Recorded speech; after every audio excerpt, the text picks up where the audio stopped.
എല്ലാം ഇത് മാത്രമാണ്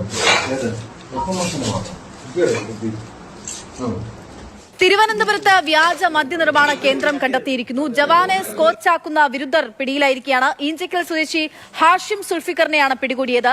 ഓപ്പറേഷൻ തണ്ടറിന്റെ ഭാഗമായിട്ടാണ് എക്സൈസിന്റെ enforcement and anti narcotic special squad ഈ വ്യാജ മദ്യനിർമ്മാണ കേന്ദ്രം കണ്ടുപിടിച്ചത്. ഈ രഹസ്യവിവരം ലഭിച്ചിരുന്നു ഇങ്ങനൊരു മദ്യനിർമ്മാണ കേന്ദ്രം പ്രവർത്തിക്കുന്നുണ്ട് എന്നുള്ളത്. അതിന്റെ അടിസ്ഥാനത്തിലാണ് ഈഞ്ചക്കൽ ജംഗ്ഷന് തൊട്ടടുത്തായിട്ട് താമസിക്കുന്ന സുൽഫിക്കർ എന്ന് പറയുന്ന ആളുടെ വീട്ടിലാണ് പരിശോധന നടത്തിയത്. ഈ പരിശോധനയിൽ ഏതാണ്ട് ആ വീടിന്റെ ഒരു ബെഡ്റൂം നിറയെ വ്യാജ മദ്യ നിർമ്മാണ കേന്ദ്രമാക്കി മാറ്റി എന്നുള്ളതാണ് എക്സൈസ് കണ്ടെത്തിയത്. ഇയാളുടെ ഒരു രീതി എന്ന് പറയുന്നത് ഈ ബിവറേജസ് കോർപ്പറേഷനിൽ നിന്ന് വില കുറഞ്ഞ ജവാൻ പോലെയുള്ള വില കുറഞ്ഞ മദ്യം വാങ്ങിക്കൊണ്ടു പോകും. അത് പിന്നീട് എസൻസും ഒക്കെ ചേർത്ത് മിക്സ് ചെയ്ത് ഈ ബ്ലാക്ക് ലേബൽ അതുപോലെ തന്നെ വില കൂടിയ സ്കോച്ച് വിസ്കികളൊക്കെ ആക്കി മാറ്റുന്ന ഒരു മറിമായമാണ് ഇയാൾ ചെയ്തുകൊണ്ടിരുന്നത്.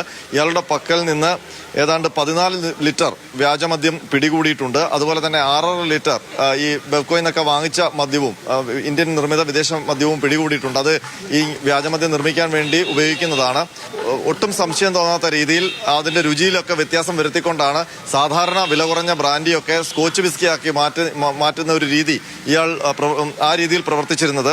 ഇയാൾ ഏറെക്കാലമായി ഈ ഒരു മദ്യനിർമ്മാണം അവിടെ നടത്തുന്നുണ്ട് എന്നാണ് ഇപ്പോൾ എക്സൈസ് കണ്ടെത്തിയിരിക്കുന്നത്. ഹാഷിം സുൽഫിക്കർ എന്നാണ് ഇയാളുടെ പേര്. ഇയാൾ നേരത്തെ കേസുകളിൽ പ്രതിയായിട്ടുണ്ടോ എന്നുള്ള കാര്യത്തിൽ വ്യക്തതയില്ല. ഏതായാലും ഇയാളെ കൂടുതൽ ചോദ്യം ചെയ്യുകയാണ്. ഇയാളുടെ സ്ഥിരം കസ്റ്റമേഴ്സ് ആരൊക്കെയാണെന്ന് അന്വേഷിച്ചു വരുന്നുണ്ട്. ഏതായാലും എക്സൈസിനെ തന്നെ അമ്പരപ്പിച്ചിട്ടുണ്ട്. സാധാരണഗതിയിൽ ഈ രീതിയിലുള്ള ഒരു വ്യാജ മദ്യ നിർമ്മാണം കണ്ടിട്ടില്ല. അപ്പോഴാണ് എക്സൈസിനെ അമ്പരപ്പിച്ചുകൊണ്ട് വില കുറഞ്ഞ മദ്യം വാങ്ങിച്ചത് വില കൂടിയ സ്കോച്ച് വിസ്കി ആക്കി മാറ്റുന്ന മാന്ത്രികനെ എക്സൈസ് സംഘം കണ്ടെത്തിയിരിക്കുന്നത്.